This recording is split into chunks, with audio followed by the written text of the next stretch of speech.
পেছনে পইরা কোন স্বার্থে দাড়ি রাখো না বলো? কার পেছনে ঘুরে কি পাওয়ার আশায় নামাজ ছাড়ছো বলো? আমি বলে যাই, লিখে রাখ, যার পেছনে ঘুরো এরা সব চান্দাবাজ আর ধান্দাবাজ। যার পেছনে ঘুরতেছে এরা সব চান্দাবাজ আর ধান্দাবাজ। কেউ তোর আপন না।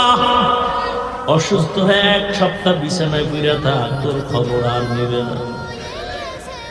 স্বার্থে আঘাত দিলে দেখবি দল থেকে নাম কাটবে না, কল্লা কেটে ফেলবে। এর নাম সোনার বাংলার রাজনীতি।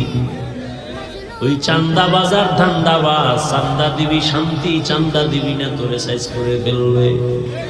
অতএব যার পিছনে ঘুরে দাড়ি কাটছো, নামাজ ছাড়ছো, কেউ তোর আপন না।